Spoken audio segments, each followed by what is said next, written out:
चली पार्वण ऋतु षोड़श उपचार माँ पूजा चली सबुदिन टीम पहुँची कटक बिरीबाटी पार्श्व थिबा माँ तारिणी मंदिर रे। आसंतु माँ तारिणी को दर्शन करवा एवं कृपा लाभ करवा। माँ तारिणी मो प्रतिदिन पूजा करे। महाकाली, महालक्ष्मी, महासरस्वती स्वरूपा भगवती माँ तारिणी देवी एठार बिरीबाटी उपस्थित होती। यार मालिका वृक्ष अच्छी जो भक्त मैंने मानसिक करते तार संपूर्ण कार्य हुए। आठार माँ दशहरा पूजा त्रिदिनात्मक भाव कराए एवं नवरात्र हुए। महाकाली, महालक्ष्मी, महासरस्वती पूजा, महासप्तमी, महाअष्टमी, महानवमी पूजा हुए। शेष दिन दशहरा अपराजिता पूजा कराए, विसर्जन कराए।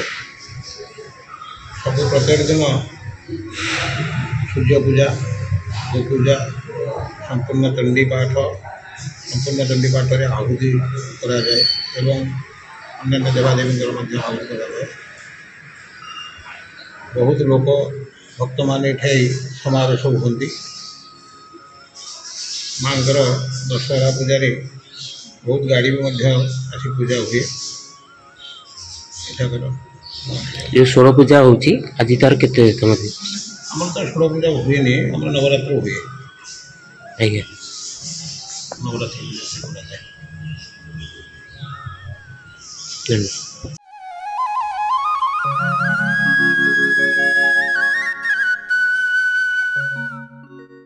चली पार्वण ऋतु षोड़श उपचार माँ पूजा चली सबुदिन टीम पहुँची कटक बिरीबाटी पार्श्व थिबा माँ तारिणी मंदिर रे। आसंतु माँ तारिणी को दर्शन करवा एवं कृपा लाभ करवा।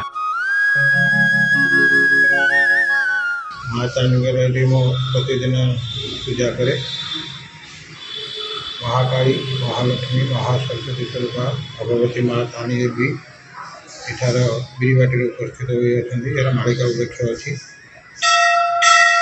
जो भक्त मैंने मानसिक करते तार संपूर्ण कार्य हुए।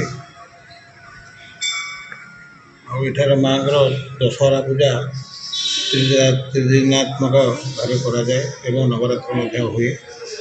महाकाली, महालक्ष्मी, महासरस्वती पूजा, महासप्तमी, महाअष्टमी, महानवमी पूजा हुए। शेष दिन दशहरा अपराजिता पूजा कराए, विसर्जन कराए।